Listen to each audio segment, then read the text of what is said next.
Porque yo no estoy de acuerdo con que distingamos entre juegos y actividades. Yo creo que hay juegos, lo que pasa es que, a ver, la mayor parte de los jugadores nos gusta el desafío, ¿no? Pero hay juegos que no son para desafiar. Es decir, si tú juegas Código Secreto, no para desafiarte, sino para reírte de los otros. Sí. No creo que sea como, esto es un juego, esto es una actividad. Yo creo que son juegos que se orientan más al desafío, juegos que se orientan más a la interacción de las personas, que les interesa lo que están involucrados, pero no.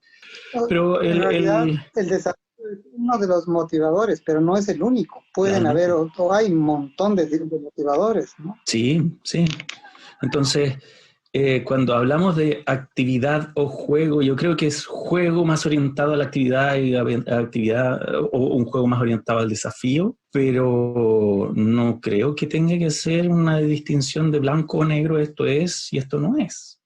El encuentro de desarrolladores de juegos de mesa en su edición virtual 2.0 es gracias a nuestros auspiciadores: Ponte Mosca, Endemic Games, Chuca Brige, Aventureros Lúdicos, Alejandra Cribellaro de Jugando Ando, Ketty Galleguillos de Jugando con Ketty, Board Games in a Minute, Club Rats Edge, Consola y Tablero, Juegos de Mesa Perú. Pues bienvenidos sean entonces a una emisión especial de La Teoría del Juego, donde nos encontramos con dos diseñadores de juegos, jueces de la iniciativa de Revolución Lúdica 2020 en su segunda edición, que nos van a dar una mirada a los proyectos que han hecho ellos, a su forma de aproximarse a los juegos de mesa y ver qué es lo que estamos haciendo en cuestión de juegos de mesa en Latinoamérica. Y quiero agradecerle primero, antes que nada, su presencia puntual y amable en correos, en persona, se han portado de la mejor manera. Tenemos a Daniel Ceballos de Bolivia, que nos va a hablar un poquito de su proyecto que se llama La Batalla de Calama. ¿Cómo estás, Daniel? Un gusto, Vladimir, y gracias a ti más bien por la invitación. Coincido plenamente en este esfuerzo de latinizar, si vale la palabra, este mundo de los juegos, ¿no? Pero también pienso que hay que hacer un mea culpa, y es que tal vez hay poca oferta todavía, ¿no? Y es como el mundo, para mí, es como el mundo de las películas, ¿no? Cuando hablamos de películas latinoamericanas, o las clasificamos como latinoamericanas o como películas independientes, porque no están producidas por una enorme o monstruosa productora de películas, ¿no? Más o menos creo que hay un símil acá, y eso hace también que el gusto de la gente esté direccionado o influido por esto también, ¿no? Y también tenemos por otra parte a Nicolás Martínez de Chile con un proyecto también excelente que se llama Emporos. ¿Cómo estás, Nicolás? Bien, muchas gracias, Vladimir. Soy Nicolás Martínez Conde. Yo soy del extremo sur del planeta. Estamos en Temuco. La latitud no la sé, pero les puedo decir que aquí hace frío la mayor parte del tiempo, así que se podrán imaginar más o menos dónde estamos. Muchas gracias, Vladimir, por la invitación. Y bueno, capitalizando un poco en lo que han dicho ustedes, efectivamente yo creo que es necesario hacer una conexión entre distintas comunidades de diseñadores a nivel latinoamericano. Hace tiempo ya se busca un poco este tema de la identidad del juego latinoamericano, o el juego boliviano en el caso de Daniel, o el juego chileno en el caso nuestro. Y creo que este tipo de iniciativa es muy buena porque creo que una de las cosas que hace muy bien es la apertura para las personas que tienen estas inquietudes, que pueden querer perseguir, digamos, en una publicación y efectivamente llegar al punto de que salgan a la luz. Y precisamente esa apertura yo creo que es la que va a dar o puede dar pie a que más gente se anime. Muchas gracias. Entonces, fíjense, antes de iniciar la entrevista yo estaba revisando, ¿no?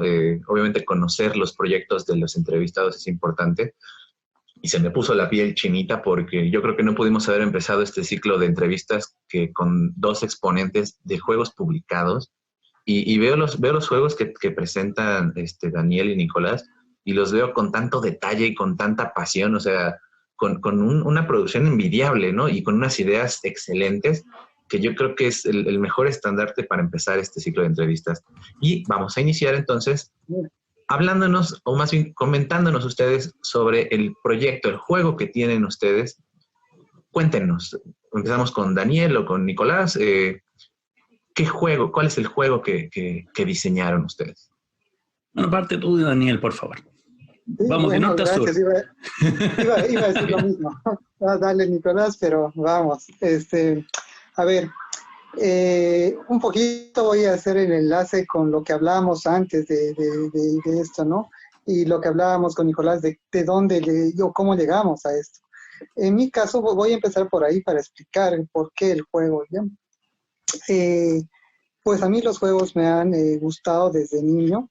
Puedo decir que gracias a la influencia de mi tío es con quien más he jugado y me ha mostrado este mundo de los juegos hace 30 y tantos años atrás, ¿no?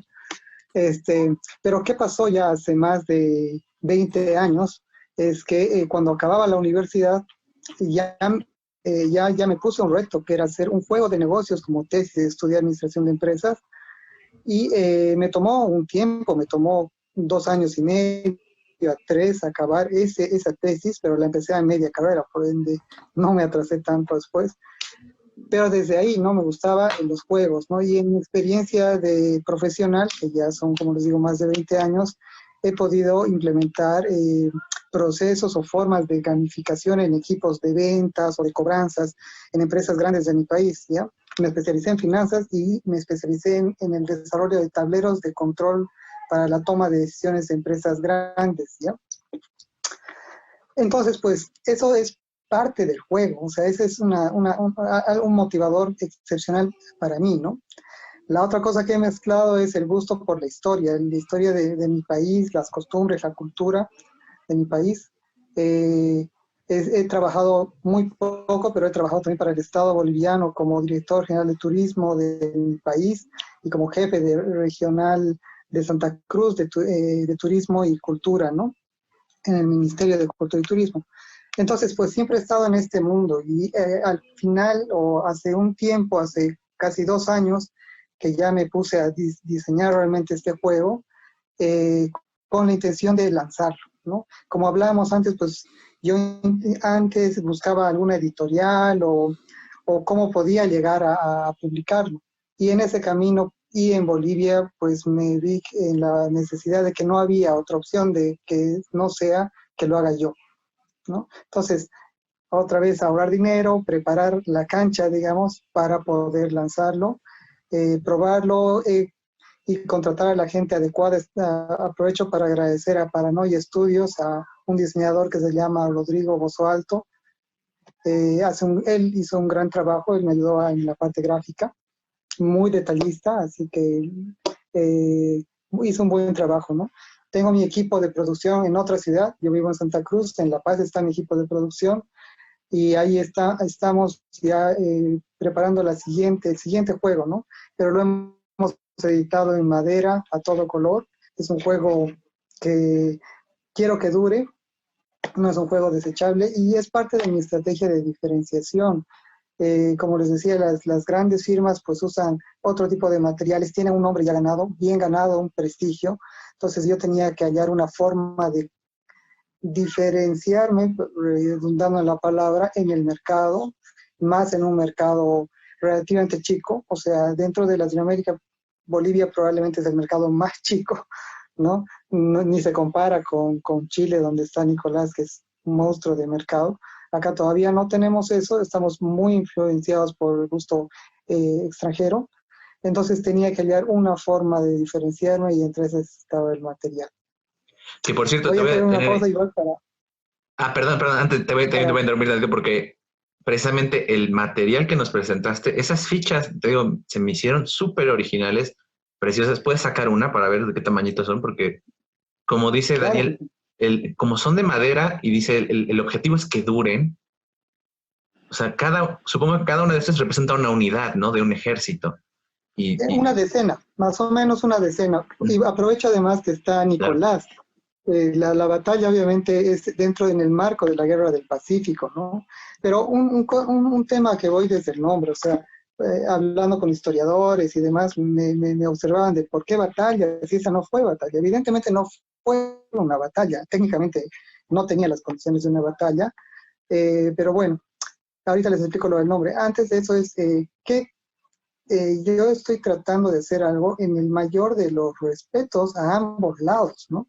Porque, por ejemplo, para el lado chileno, como digo ya que está Nicolás, ese hecho se llamó la toma de Calama. Para ellos era un punto estratégico muy importante. Fue una guerra muy bien pensada por Chile, no fue una improvisación, fue muy bien pensada. Cosas de las que hay que aprender. O sea, y me salgo del fanatismo. Yo, por supuesto, que amo a mi país y lo defiendo, etcétera, pero en este tema creo que tenemos que ir con el mayor de los respetos siempre a podernos abrir a ese mercado, ¿no? Por ende, en el juego en ningún punto voy a hacer un favoritismo hacia algún lado, ¿no? Y bueno, lo que he tratado es de reflejar los hechos lo más fielmente posible a la realidad. Y ese es mi reto, ¿no? Conocer la historia y volcar esto a un juego, ¿no? Entonces, en esa batalla sí hubo una gran diferencia numérica. Eran más o menos 135 hombres del lado boliviano contra 550 del lado chileno. Vuelvo a decir, no fue una acción improvisada, muy bien pensada del lado chileno. Y pues el reto está en tratar de cambiar el resultado histórico y ganar. Obviamente hay que aplicar las técnicas de combate real en el juego y así se logra. Pues yo he logrado varias veces ganar, ¿no? No lo publico ni en la página ni nada de cómo hacer eso, porque creo que ese es el chiste del asunto, que cada uno investigue cómo ganar, ¿no? Claro, claro. Entonces vámonos. Dejo el tema pendiente de lo de batalla para cuando... Claro, claro. Y sí vamos a tener una parte especial donde hablamos de qué es primero, las reglas o el tema, ¿no? Que ese también es el dilema eterno. Entonces vámonos con Nicolás. Nicolás, ¿nos puedes hablar de tu proyecto, por favor? Que también está excelente. Sí, bueno, mi proyecto es esta pequeña cajita. Eso sí, es un pequeño ladrillo lleno de cosas, porque así como Daniel precisamente habla de la diferenciación, nosotros percibimos exactamente lo mismo, es decir, la tendencia de producción a nivel mundial es bastante clara, cajas grandes, usualmente 15, 30 por 30, ¿no es cierto? Y claramente la producción en China, que esos son los dos factores, digamos, que comunican todo en el fondo. El resto puede variar, pero ese es más o menos la idea. Bueno, yo quería hacer un juego y en esa misma época se me ocurrió tratar de ver alguna forma de cómo comprender un poco mejor a los editores, porque en el fondo uno dice, ya, está bien, quiero que editen mi juego, quiero que publiquen mi juego. Lo más probable es que lo más fácil o lo más directo sea convencer al editor. Partamos por ahí. Yo he adoptado una forma de abordar los juegos de mesa desde el punto de vista de la experiencia de juego. Es decir, la forma en que uno percibe la experiencia de jugar más allá de la mecánica, la temática. A mí se me hace más fácil. Yo sé que hay otras personas que prefieren las mecánicas porque son mucho mejores proyectando sus ideas a través de una cuestión más bien lógica. Una mecánica reglada, que genere ciertas dinámicas. Entonces hay personas que saben más o menos cómo proyectar hacia esa dinámica desde la mecánica. Entonces, yo creo que eso es una forma muy válida de hacerlo. Y hay personas que funcionan distinto, como dices tú, abordan desde la temática, pero es porque la temática los hace encontrar soluciones. Yo quiero que se sienta así. Ah, ya, pero si es que hago esto de esta forma, no se va a sentir así porque yo quiero que el tema sea así y no y esto.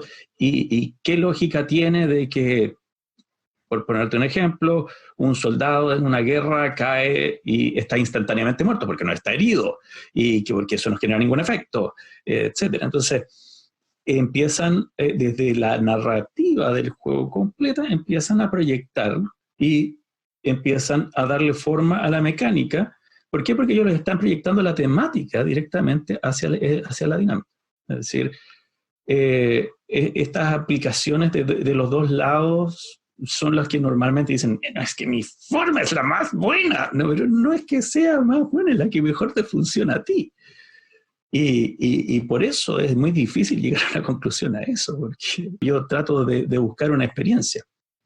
Entonces, la experiencia que yo quería, desembocándonos en el juego en concreto, es comerciar, manipular precios y tratar de, como decimos en Chile, muñequear a otros para que nos den cosas que necesitamos. En el fondo, eso es muy en resumen. Entonces, necesitaba un mercado y necesitaba intercambiar, y después fui urdiendo todo alrededor de eso y terminamos editando este juego. Y el segundo objetivo del juego, que no tiene absolutamente nada que ver con el juego en sí, es que, como bien dice Daniel, en el sur del mundo, en estas latitudes, no hay Game Crafter. Por lo tanto, no es posible llegar y decir, sí, tengo una idea de juego, voy a sacar 100 copias a ver cómo me va. En Estados Unidos tú puedes hacer eso, existe una cosa que se llama Game Crafter. Para los que no lo conocen, es una empresa que se dedica a hacer piezas de juegos de mesa, te las arma, te las junta y te hace un juego. Y lo que tú necesites. Es muy caro hacerlo, pero es más barato que mandar a hacer 2.000 juegos a China. Como no tenemos esta posibilidad, yo me planteé como objetivo el poder no hacer un Game Crafter, porque no tengo tiempo para hacer eso, pero sí desarrollar un proceso de producción de juegos a baja escala. De hecho, las primeras unidades de Emporus fueron como poco más de 150, ¿no? más o menos.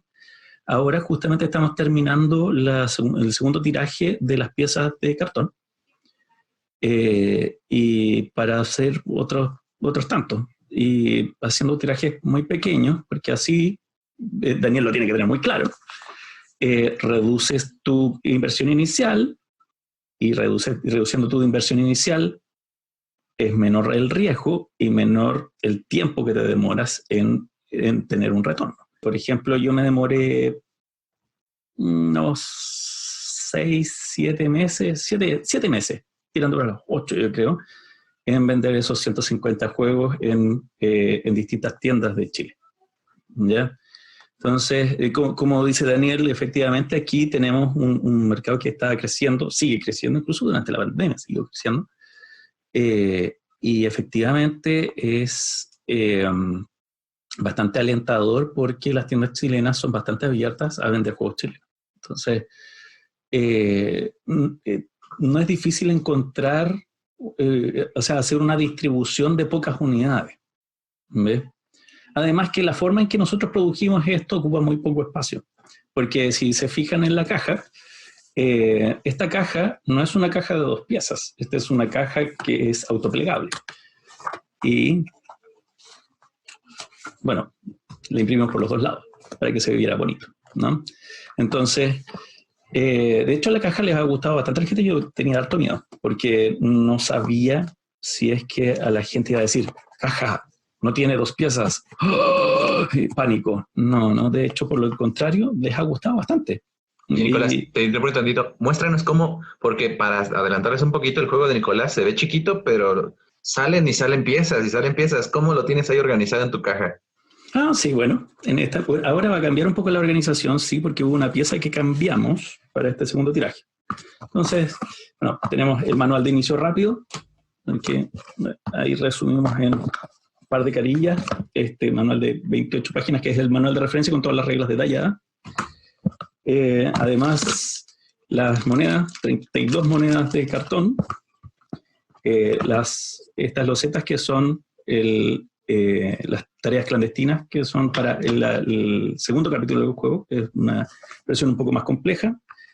Un mazo de 84 cartas con un marcador del sello del consejo, que es una pieza que se utiliza durante la partida, y otras 60 y fracción, 60 y tantas piezas que son las losetas de recursos, además de una regleta que es la que pone los precios del mercado. Son altas cosas para una caja tan pequeña. Salen. Y fíjate, ahorita te voy a interrumpir tantito, Nicolás. Ahorita que estabas hablando de qué experiencia querías lograr, yo creo que tuviste algo súper inteligente y elegante. Esa regleta que mencionas de los precios regula, ¿no?, la disponibilidad de los recursos y el precio que tienen dependiendo de dónde se encuentren, ¿no? Y esa fue una solución muy elegante. Y la otra que estoy viendo con ahorita que nos presentas es la forma en la que se organizan las cosas sin inserto, ¿no? Porque también otra cosa es que en los juegos, por ejemplo, ahí tienes en la espalda Small World, que es conocido porque tiene el inserto muy, muy específico, ¿no? Porque son tantas fichas que necesitan el inserto. Y tú lo solucionaste con la tira esta de cartón, ¿no? Enrollando sí, a las piezas. Y en el de Daniel tenemos la tabla que presenta todas las unidades de los ejércitos, ¿no? Los voy a comentar, esa es una especie de troquel para guardar nuevamente de forma ordenada sus piezas. Uh-huh. Muy bonito. No se me había ocurrido, de hecho, hacerle una especie, porque eso, de hecho, técnicamente tú podrías hacerlo en cartón también, si mal no juzgo, porque se podría poner un cartón debajo nomás, pues, Daniel, ¿cierto? Bueno, pero tú lo hiciste en madera, mucho más elegante que piezas de cartón, pero... Mira, el prototipo era así, ¿no? El prototipo venía en piecitas, pero sí, ya yo tengo a mi socio de esto, que yo le digo que él es mi gerente de producción porque es el que toma el control de los proveedores. Él es el que ha encontrado el proveedor ideal en La Paz y que ha hecho un gran trabajo. Ya estamos, como digo, con los planes. Y él es el que hizo un cambio radical a la visión del juego, porque lo que trabajamos con el diseñador era en cartón.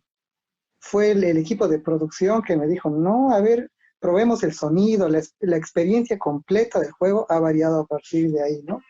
Y sí, esa rejilla, como digo en mi página, mi recomendación es que luego, para no perder las piezas, la usen para guardarlas, ¿no? Entonces se guardan perfectamente ordenadas las cuentas, y bueno, yo soy ordenado, me gusta que esté, ¿no? Y todos aquellos con tendencia al trastorno obsesivo compulsivo te lo vamos a agradecer. Yo estoy sonriendo al mismo tiempo de, ¿tienes todo ordenado? Yo, claro que sí, es el sueño, ¿no? ¿Nos ibas a mostrar algo, Nicolás? Sí, bueno, hablando de prototipo, ya que tú sacaste tu prototipo, yo también saco el mío. Miren, este es el primer prototipo de Emporius, y de hecho son cartas. No, de hecho, corrijo, no son cartas. Son pedazos de cartón de colores con un papel adentro que sale ahí, ¿no es cierto? Vamos a sacar. Esto es papel. Así que para los que vean esto y crean que los prototipos tienen que tomar mucho tiempo, esto me demoré 2 horas y media en montarlo en su oportunidad. Y me demoré otras 2 horas y media en hacer otros pocos para poder mandarlos a otras partes y que los pudieran probar. Así que no se complica con los prototipos. De hecho, el prototipo de Daniel me deja en vergüenza, la verdad. Sí, no, espérame, perdón que me salga de la cámara, pero les voy a traer el primero, ¿no? Porque este es el prototipo. ¡Competencia de prototipos! En lo que regresa Daniel con el prototipo, quiero nada más mencionar esta cosa, en este caso, que es la competencia que tenemos de diseño. Estamos hablando de que el prototipo se hace rápido, pero el retesteo es el que lleva mucho más tiempo. O sea, uno puede estar cambiando fichas y todo, pero el retesteo a final de cuentas es el que termina de pulir si vas a usar 200 cartas o nada más 50.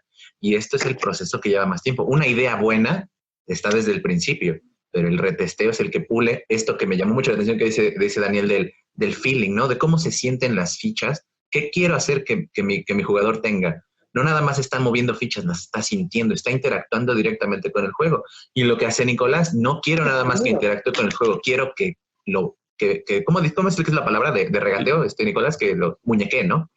Que el muñequeo. El muñequeo. Bueno, es un regateo en el fondo. Exacto. ¿Qué nos ibas a mostrar, Daniel? No, yo era, como decía Nicolás, pues no, mi prototipo inicial era así, en cartoncitos, igual, las fichitas se sacaban así, una a una, ¿no?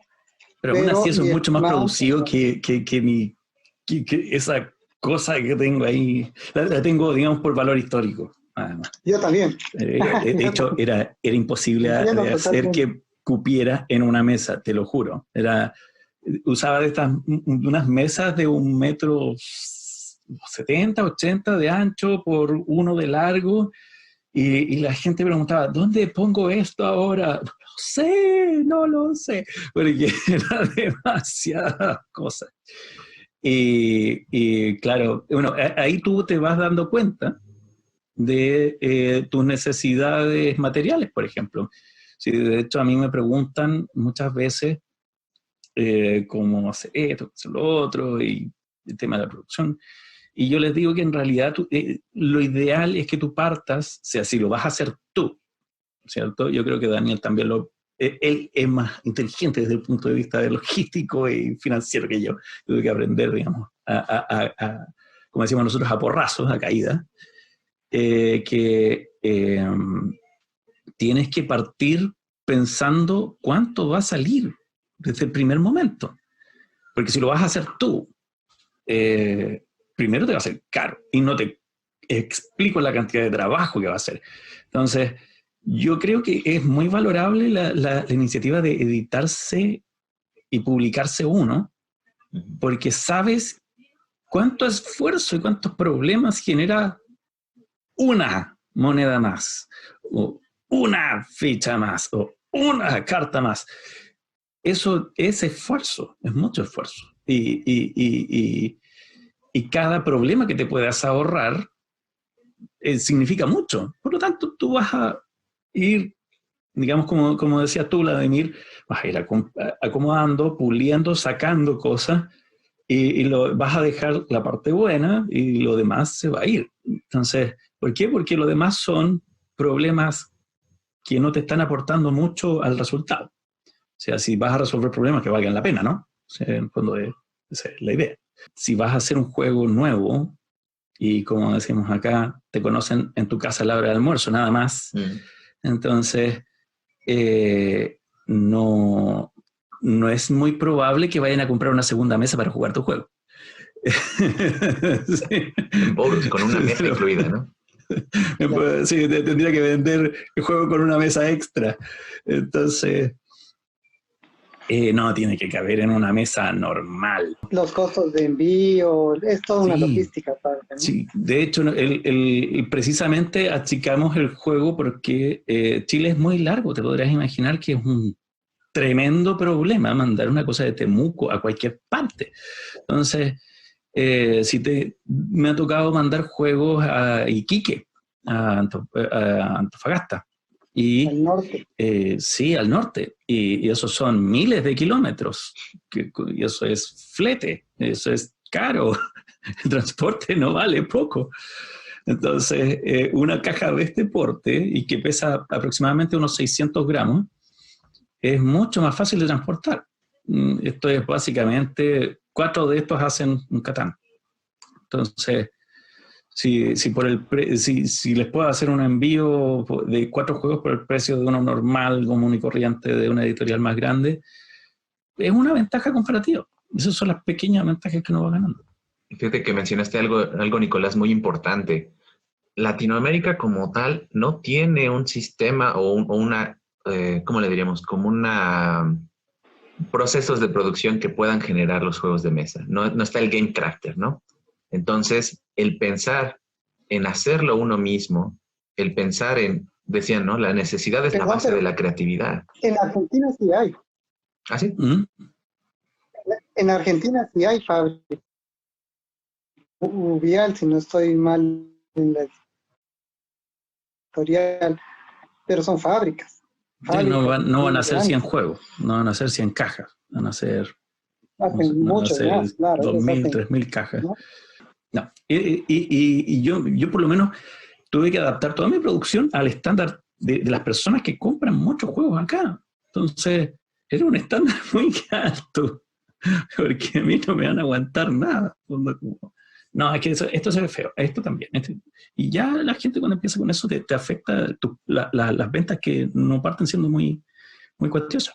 Ahora, me interesaría mucho saber de dónde vienen. Ya nos había comentado Daniel que se inició en los juegos de mesa jugando con su familia.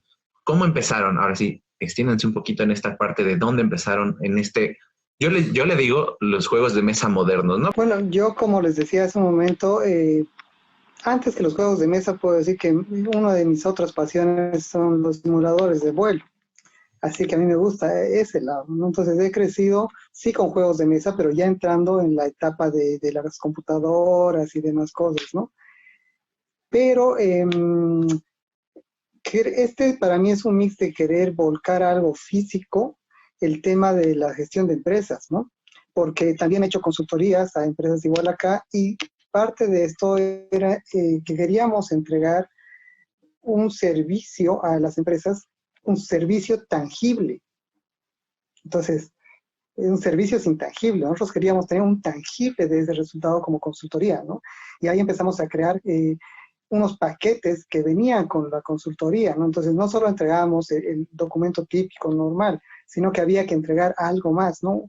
El empaque de este resultado, de estos análisis, ¿no? Pero, bueno, ese es un lado. Y el otro es esta afición a comunicar de una mejor manera esta parte aburrida de las empresas que son las finanzas.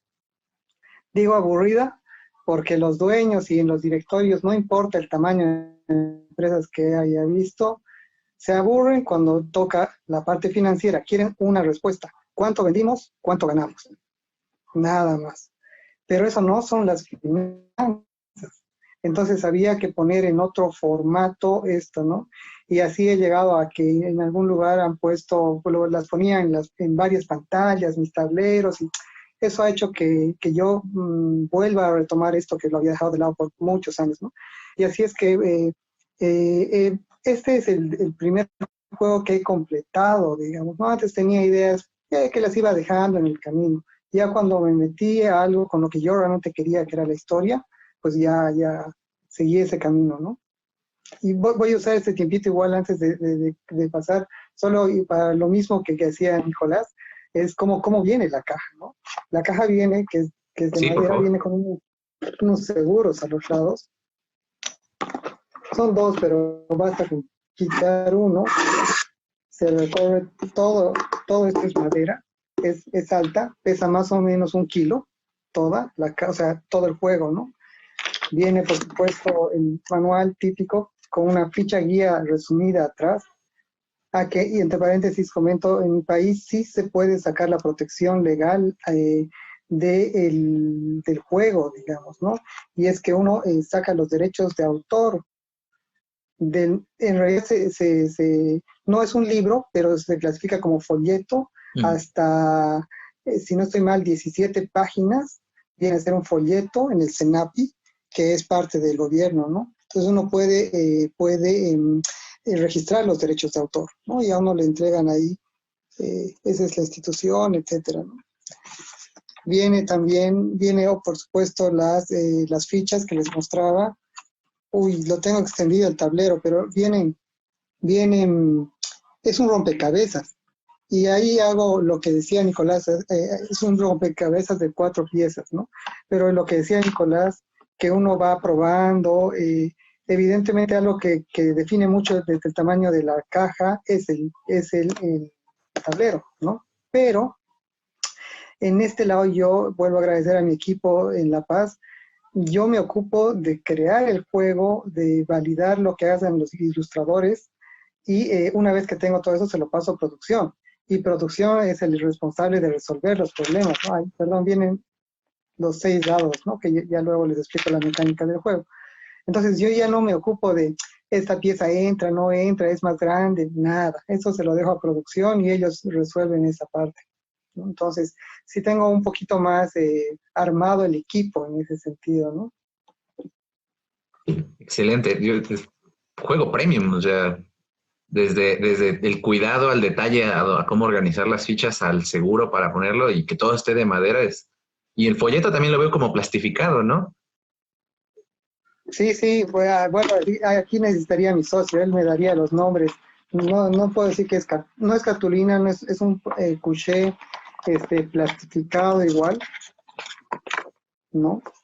Ahora, ¿cuál era mi reto? El reto era que la gente juegue desde que abre la caja, no debería tomarle más de 15 a 20 minutos para empezar a jugar, ¿no? Algo que tenemos y sufrimos, por lo menos en este lado del planeta, principalmente creo en mi país, es la aversión a leer. Cada vez la gente lee menos. Entonces, si yo les paso un manual de 40 páginas, solo van a parar los ultra fanáticos de los juegos, ¿no? Y mi reto en Bolivia, por lo menos, es ampliar este juego, ampliar el mundo, el mercado de los juegos, ¿no? Entonces, cuando vendemos el juego, les enviamos el tutorial en video, que es un apoyo al manual, y ese facilita mucho más esto, ¿no? Pero esto es un paso insalvable, porque como les digo, no solo es una norma, digamos, de los juegos que llegue el manual, sino que esto es lo único que tiene protección legal, esto y los diseños. El resto, no. Nicolás, cuéntanos un poquito de tu background, de dónde vienes, cómo te iniciaste en los juegos.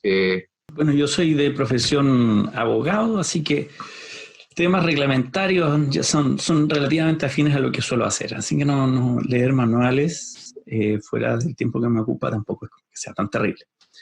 Ahora, eso te podrás imaginar que es una ventaja para ponerse a jugar juegos de mesa modernos, porque manuales es lo que más uno termina teniendo. Entonces, yo no conocía nada de los juegos modernos y un buen día en un cumpleaños vino mi hermano, vinieron un par de amigos, 3 amigos, para mi cumpleaños que viajaron, digamos, para la ocasión y se iban a quedar el fin de semana acá porque viajar para acá es un viaje bastante largo, así que no es como que vengan y después se devuelvan a su casa.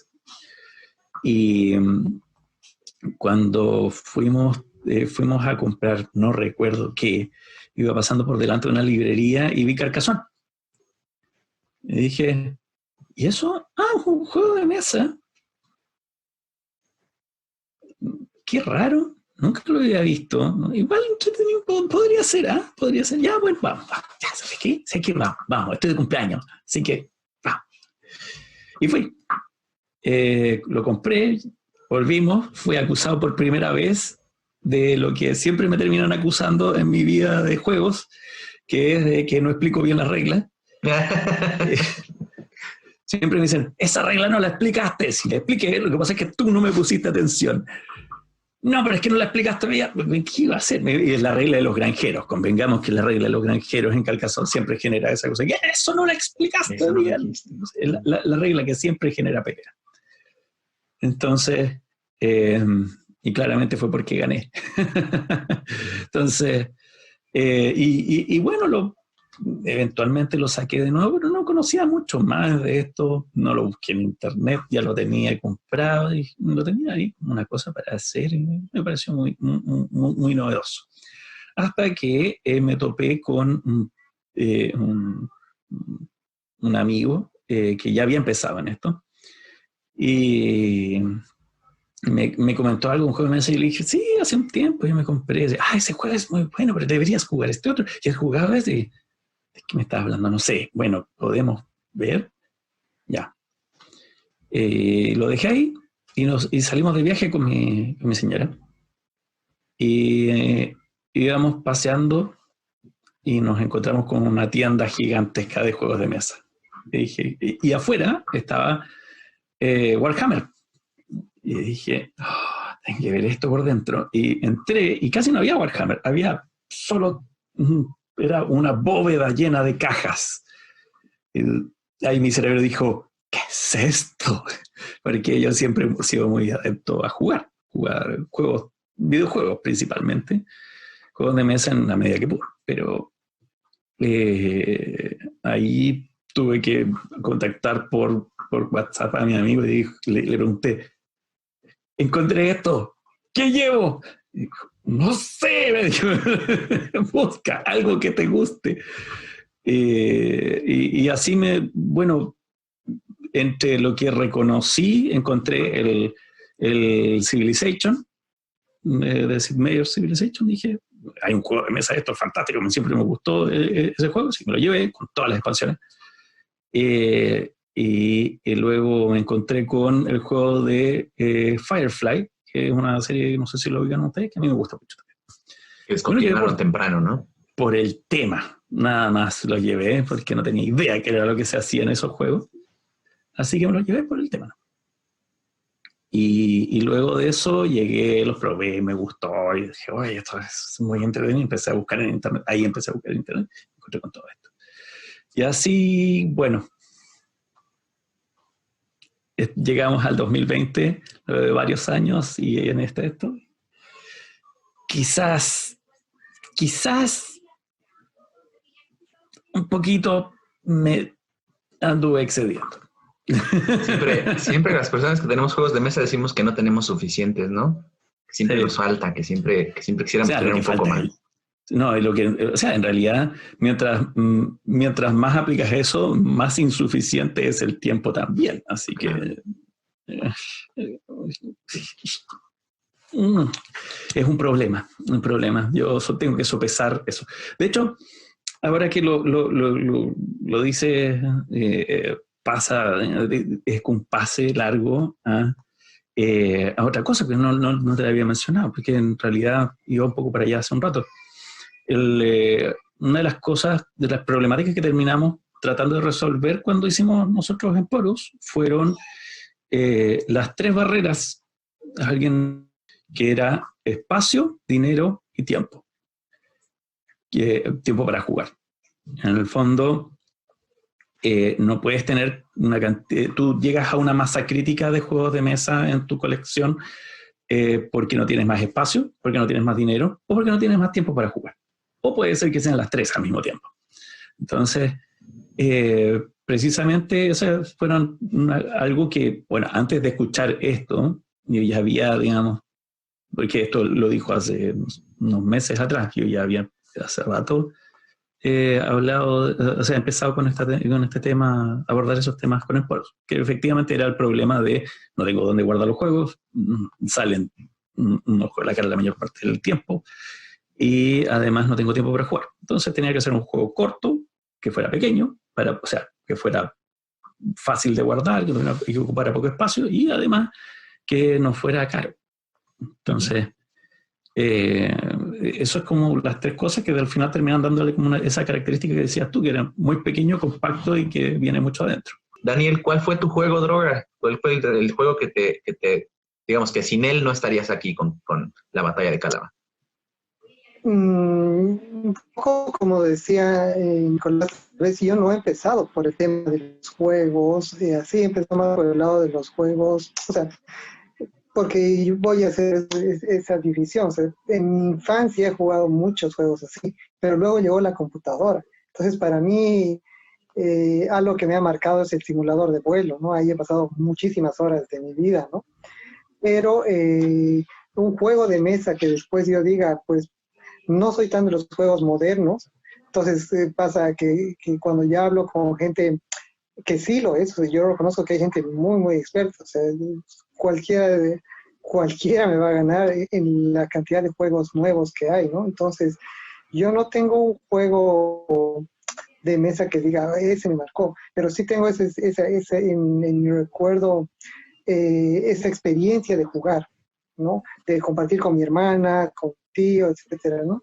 Entonces, eso es algo que me ha empujado a esto, ¿no? Más otras que, bueno, más el tema de que ya mi hija mayor ya acabó el colegio, pero no le gustaba la historia, a mí siempre me apasionaba la historia y pensaba en cómo hago de que ella se acerque a este tema, ¿no? Y bueno, todavía mi hija menor, sí, a ella es más chica, ya va va a poder, yo creo, acercarse a ese lado de la educación por este lado, ¿no? Gracias, Daniel. Ahorita que estábamos platicando entonces del acercamiento de Nicolás, tengo una pregunta que se me hace muy importante para esta iniciativa de Revolución Lúdica, que es, ¿cómo perciben la cultura de los juegos de mesa en su país? Porque, por ejemplo, yo desconocía que en Argentina estaba toda esta clase de producción, que en Chile hay mercado, que en Bolivia también hay mercado, y que son diferentes, pero ¿cómo es en su país la cultura de los juegos de mesa? Daniel, y ahorita pasamos con Nicolás. Bueno, en Bolivia, como decía hace un rato que hablábamos, está muy influenciada por lo que llega de afuera. Las marcas de afuera son lo que más se vende. También es un hobby relativamente caro, ¿no? No es un hobby, digamos, popular, ¿no? Entonces, hay que tener el tiempo, los recursos, etcétera, ¿no? Entonces, yo lo que quiero es justamente, no por el precio, porque ya me han dicho, ¿por qué tan caro? Haciendo un equivalente a dólares, en Bolivia lo estoy vendiendo por más o menos $43. La cosa es que sí, es un juego, como les digo, que de un material que estoy seguro que podemos competir con quien sea. Entonces, el mercado en Bolivia es relativamente chico, muy especializado. Hay básicamente tiendas de juego en las 3 ciudades troncales de Bolivia, que son La Paz, Cochabamba y Santa Cruz. Y como digo, con ese gusto. Tampoco me extraña, porque al ser un hobby, digamos, caro, por usar la palabra, de costoso, pienso que la gente que tiene acceso a eso también tiene otra cultura atrás, ¿no? Tanto de mundo, de experiencia, de viajes, de vida en su familia. Entonces, no me extraña que no haya tanta propuesta local. Y veo que el mercado es relativamente chico, ¿no? Yo pienso que el tiempo que voy a usar, estoy en el segundo, iniciando el tercer mes de que ya hemos lanzado el juego. Mi meta era recuperar la inversión que hablábamos hace un ratito en estos 3 meses, y estoy muy cerca de lograrlo, ¿no? Así que el mercado aquí es chico, es con un gusto muy particular. Y tenemos obviamente los juegos, digámosle criollos, no sé, que son básicamente muchos juegos con dados. No sé, tal vez Nicolás, tal vez si tú sí has venido por acá, has escuchado del cacho. Sí, no, sí, de hecho eso lo jugábamos mucho aquí, cacho y dudo, con los cachos de cuero. Exacto, con los cubiletes, exacto. Entonces, tengo un proyecto ahorita también para recopilar esos juegos, ¿no? Es un juego, para mí ese va a ser un proyecto relativamente chico, barato, pero sí hay esa cultura. Lastimosamente igual va muy ligada al juego y la bebida, ¿no? Que puedes jugar Monopoly, o aquí como le dicen Gran Capital o Gran Santiago. Se fue probado así también. Sí, cada vez que tienes que pagar una renta también tienes que tomar, cada vez que caes en la cárcel tienes que tomar 2, etcétera. Tú puedes compartir casi cualquier cosa en un juego de beber. Oye, Nicolás, ¿y entonces cómo percibes tú la cultura en Chile de juegos de mesa? Bueno, Chile, a ver, Chile es un país que culturalmente es difícil ponerle el dedo encima. Porque yo creo que la característica principal es que tenemos una mentalidad muy de supervivientes, dijo un autor, un historiador por ahí chileno, que el chileno tenía mentalidad de superviviente. Es decir, se adapta a todo y se adapta a todo lo que sea necesario con tal de sobrevivir, y hace lo que sea necesario para poder sacar la cabeza fuera del agua. Porque te podrás figurar que estamos constantemente con catástrofes de toda índole, volcanes, maremotos, tsunamis, todo, nos pasa todo. Entonces, yo creo que esa característica nos hace adaptables, y eso es lo que hace que a la gente le cueste mucho poner ¿qué es lo que hace a un chileno chileno? ¿Qué es lo que hace chileno a un chileno? Y la mayor parte de los latinoamericanos nos quedan mirando así como un perro con plato nuevo, ¿no? Así. y no saben muy bien qué es esta cosa que le pusieron adelante que le dicen chileno. Tú lo puedes identificar a través de nuestro lenguaje, porque en realidad nuestro lenguaje es esencialmente contextual. Tenemos una palabra que no puedo decir en vivo porque es una mala palabra, pero se utilizan variantes de esa palabra para todo, para todo. Tienes se puede usar como sustantivo, adjetivo, adjetivo calificativo, como como verbo, como adverbio, como cualquier cosa. Sirve para todo y depende de la entonación y la circunstancia en que la dices y el contexto de esas circunstancias que tiene un significado distinto. Y la mayor parte de las personas que no son de acá quedan absolutamente, huyen despavoridas de este lenguaje que nadie puede entender.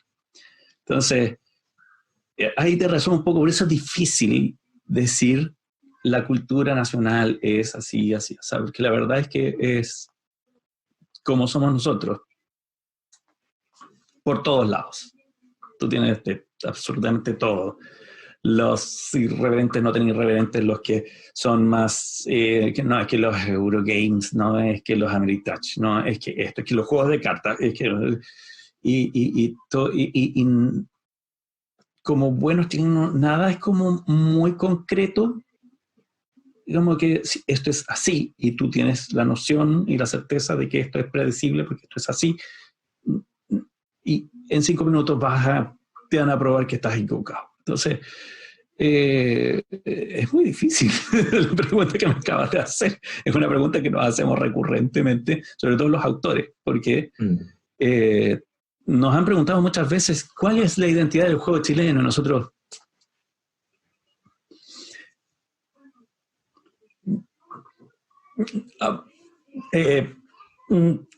¿cómo te explico?